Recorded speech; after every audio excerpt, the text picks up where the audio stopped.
Sábado 31 de enero de 2026, tercera semana del tiempo ordinario, memoria obligatoria de San Juan Bosco.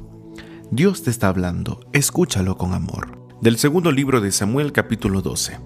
En aquellos días, el Señor envió al profeta Natán para que fuera a ver al rey David. Llegó Natán ante el rey y le dijo: Había dos hombres en una ciudad, uno rico y el otro pobre. El rico tenía muchas ovejas y numerosas reses. El pobre solo tenía una ovejita que se había comprado. La había criado personalmente y ella había crecido con él y con sus hijos. Comía de su pan, bebía de su vaso y dormía junto a él. La quería como a una hija. Un día llegó un visitante a la casa del rico y éste no quiso sacrificar ninguna de sus ovejas ni de sus reses, sino que se apoderó de la ovejita del pobre para agasajar a su huésped. Al escuchar esto, David se puso furioso y le dijo a Natán: «Verdad de Dios que el hombre que ha hecho eso debe morir. Puesto que no respetó la ovejita del pobre, tendrá que pagar 4 veces su valor». Entonces Natán le dijo a David: «Ese hombre eres tú. Por eso te manda decir el Señor: la muerte por espada no se apartará nunca de tu casa, pues me has despreciado al apoderarte de la esposa de Urías, el hitita, y hacerla tu mujer. Yo haré que de tu propia casa surja tu desgracia, te arrebataré a tus mujeres ante tus ojos y se las daré a otro, que dormirá con ellas en pleno día. Tú lo hiciste a escondidas, pero yo cumpliré esto que te digo, ante todo Israel y a la luz del sol». David le dijo a Natán: «He pecado contra el Señor». Natán le respondió: «El Señor te perdona tu pecado, no morirás, pero por haber despreciado al Señor con lo que has hecho, el hijo que te ha nacido morirá». Y Natán se fue a su casa. El Señor mandó una grave enfermedad al niño que la esposa de Urías le había dado a David. Este pidió a Dios por el niño, hizo ayunos rigurosos y de noche se acostaba en el suelo. Sus servidores de confianza le rogaban que se levantara, pero él no les hacía caso y no quería comer con ellos. Palabra de Dios, te alabamos, Señor. Del Salmo 50. Crea en mí, Señor, un corazón puro. Crea en mí, Señor, un corazón puro. Crea en mí, Señor, un corazón puro, un espíritu nuevo para cumplir tus mandamientos. No me arrojes, Señor, lejos de ti, ni retires de mí tu Santo Espíritu. Crea en mí, Señor, un corazón puro. Devuélveme tu salvación que regocija, y mantén en mí un alma generosa. Enseñaré a los descarriados tus caminos, y volverán a ti los pecadores. Crea en mí, Señor, un corazón puro. Líbrame de la sangre, Dios Salvador mío, y aclamará mi lengua tu justicia. Señor, abre mis labios, y cantará mi boca tu alabanza. Crea en mí, Señor, un corazón puro. Del Santo Evangelio según San Marcos, capítulo 4, versículos del 35 al 41. Un día, al atardecer, Jesús dijo a sus discípulos: «Vamos a la otra orilla del lago». Entonces los discípulos despidieron a la gente y condujeron a Jesús en la misma barca en que estaba. Iban además otras barcas. De pronto se desató un fuerte viento y las olas se estrellaban contra la barca y la iban llenando de agua. Jesús dormía en la popa, reclinado sobre un cojín. Lo despertaron y le dijeron: «Maestro, ¿no te importa que nos hundamos?». Él se despertó, reprendió al viento y dijo al mar: «Cállate, enmudece». Entonces el viento cesó y sobrevino una gran calma. Jesús les dijo: «¿Por qué tenían tanto miedo? ¿Aún no tienen fe?».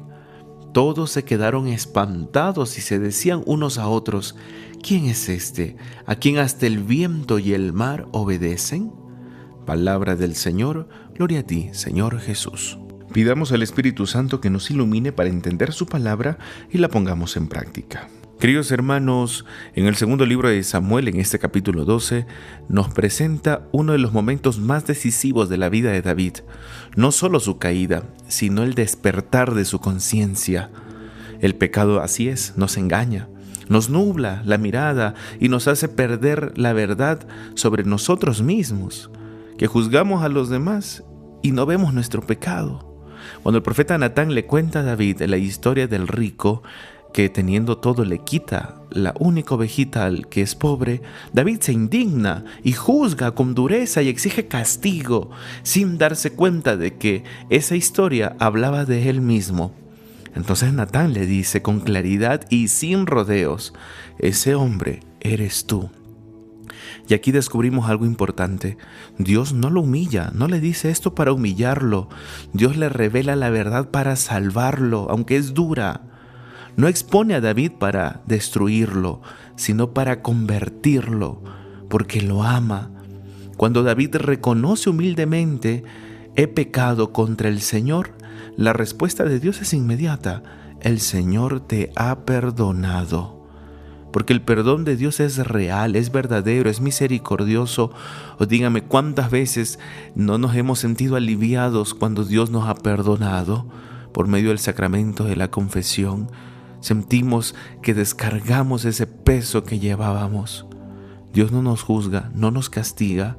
Sin embargo, el perdón no borra automáticamente la consecuencia del pecado. Esto puede parecernos contradictorio y hasta escandaloso. A primera vista, la lectura podría hacernos pensar que Dios se está vengando de David, pero es importante leer este texto desde su contexto. En el Antiguo Testamento se atribuía directamente a Dios todo lo que sucedía: enfermedades, desgracias, catástrofes. Decían: Dios hizo esto o Dios mandó aquello, y así lo escribieron, aunque muchas veces se tratara de consecuencias humanas o naturales. Por eso, cuando el texto dice que el Señor envió una enfermedad al hijo de David, no está presentando a un Dios vengativo, sino expresando con el lenguaje de la época que el pecado tiene consecuencias reales que no se pueden ignorar, y eso es real, eso lo vivimos hasta ahora. Porque imaginémonos, pensemos en esto: si David no hubiera cometido ese pecado, ese niño no habría existido y no estaría sufriendo en esa situación. Es una consecuencia del pecado que cometió y no por venganza. No se trata de culpar al niño, sino de reconocer que el pecado crea realidades rotas. Podemos entenderlo con ejemplos sencillos. Un niño rompe una ventana y pide perdón. El padre lo perdona, pero la ventana sigue rota y hay que arreglarla. Hay perdón, sí, pero también hay responsabilidad. El papá lo tendrá que educar y decir: bueno, de los ahorros que tú tenías tendrás que pagar la ventana. Y esto no es una venganza del padre, es educarlo a que vaya aceptando sus consecuencias. Asimismo, de nuestros pecados, una vez que hemos pecado y pasa algo, qué sé yo, que toca ir a una cárcel por haber hecho algún robo, es decir: Señor, quítame la cárcel. No, es la consecuencia del pecado. El Señor te va a perdonar, pero tienes que pagar la consecuencia del pecado, y eso no se llama venganza, se llama ir madurando, pensando una y mil veces antes de cometer esos pecados para que no sufras, porque el pecado nos lleva al sufrimiento. Pero el amor verdadero no encubre el mal, perdona, pero sí educa. Dios no quiere la muerte del pecador, hay que tenerlo claro. Dice clarito el texto: el Señor te ha perdonado, pero tampoco quita mágicamente la consecuencia de nuestras decisiones, porque respeta nuestra libertad. Nosotros pecamos y hay que aprender a aceptar las consecuencias de nuestros pecados. Muchas situaciones dolorosas que vivimos no son castigos de Dios, sino frutos de elecciones equivocadas que hemos tenido. Si una persona sabe que algo le hace daño y sigue insistiendo, la consecuencia llegará, y no porque Dios lo castigue, sino porque el mal lo destruye, porque eso hace el pecado, destruir, pero la conversión reconstruye. Y Dios acompaña todo ese proceso con paciencia y misericordia. Por eso hoy podemos decir con esperanza: cualquier pecado que hayas cometido, si hay arrepentimiento sincero, el Señor te perdona. Pero también te pide luchar, levantarte, no acomodarte al pecado, pedir la gracia de salir de aquel vicio, de aquel pecado que te aleja de Dios, que te hace daño. Mire, y Dios sigue cumpliendo su promesa a pesar del pecado de David. Después se cumple de que Jesús nace de su descendencia tal cual lo prometió. No es que sea un Dios resentido decir: no, entonces ahora buscará a otra persona porque tú me fallaste. No, no es como nuestra lógica. Dios perdona si nos arrepentimos y nos convertimos.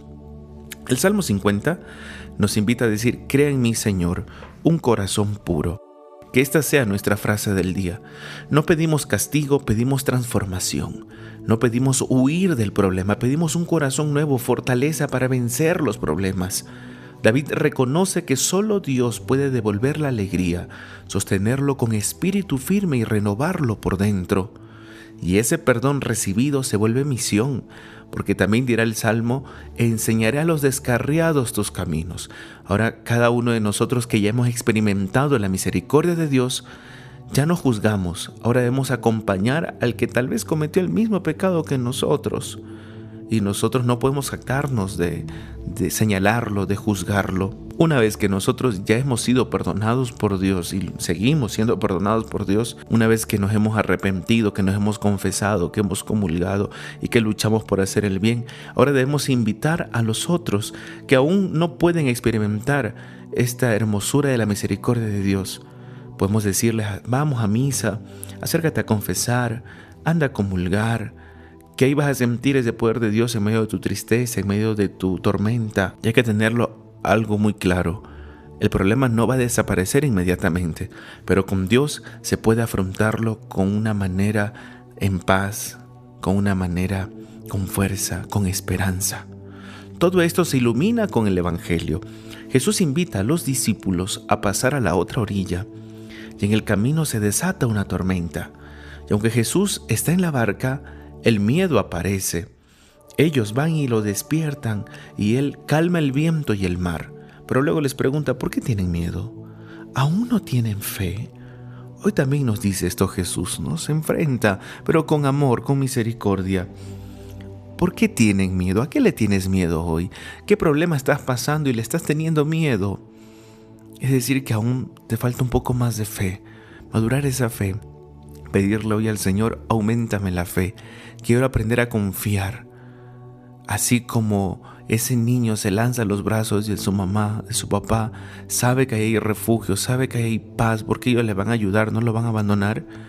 Así, Señor, auméntame la fe, para que hoy le entregues ese miedo, tal vez de una deuda, tal vez de una enfermedad, tal vez de algo que pasa con tu propia familia o con alguien que estás pasando. Entrégale tu miedo. Es decirle, así como acudieron los discípulos: Señor, nos hundimos, Señor. Así mismo: Señor, ya no sé qué hacer, ya no tengo fuerzas, pero solo tú me las puedes dar. Te entrego mi miedo, y que Él calme con su gran poder esas tormentas que vamos pasando. Solo así nosotros lograremos ir venciendo en paz los problemas. Recuerda, los problemas no se van a ir, van a estar, pero en la mano de Dios vamos a vencerlos uno a uno. La clave es que no estamos libres de las tormentas, pero con Dios no estamos solos. Jesús duerme porque confía plenamente en el Padre. La fe no elimina los problemas, pero nos da la certeza de que Dios, ninguna tormenta, tiene la última palabra si estamos con Dios. Pidámosle hoy al Señor un corazón nuevo, una fe firme y la gracia de confiar incluso en medio de las dificultades, porque cuando reconocemos nuestro pecado, confiamos en su misericordia y caminamos con Él. Y así la paz vuelve al corazón, aunque la tormenta no haya pasado todavía. Con Dios todo lo podemos. Por lo tanto, pidamos al Señor: Señor, dame un corazón humilde que se deje corregir. Señor, crea en mí un corazón nuevo, no endurecido por el pecado. Señor, devuélveme la alegría de tu salvación. Señor, auméntame la fe para no dejarme vencer por el miedo que me atormenta. Señor, llévame contigo a la otra orilla, aunque el camino sea difícil. Recuerda, cuando reconozco mi pecado y confío en Dios, la tormenta no desaparece de inmediato, pero el corazón vuelve a encontrar la paz. Si luchamos reconociendo nuestros pecados, arrepintiéndonos, acercando a Dios, diciendo a Dios que cree en nosotros un corazón puro, y si luchamos, aunque tengamos miedo, pero buscar a Dios constantemente, así también nos ganaremos la vida eterna. No te olvides de orar, de escuchar la palabra de Dios, de rezar el Santo Rosario y de amar a Dios y al prójimo, comenzando con tu familia. El Señor esté con ustedes. El Señor los bendiga y los guarde. Haga brillar su rostro sobre ustedes y les conceda su favor. vuelva su mirada a ustedes y les conceda la paz. Y la bendición de Dios Todopoderoso, Padre, Hijo y Espíritu Santo descienda sobre ustedes y permanezca siempre. Amén. Paz y bien.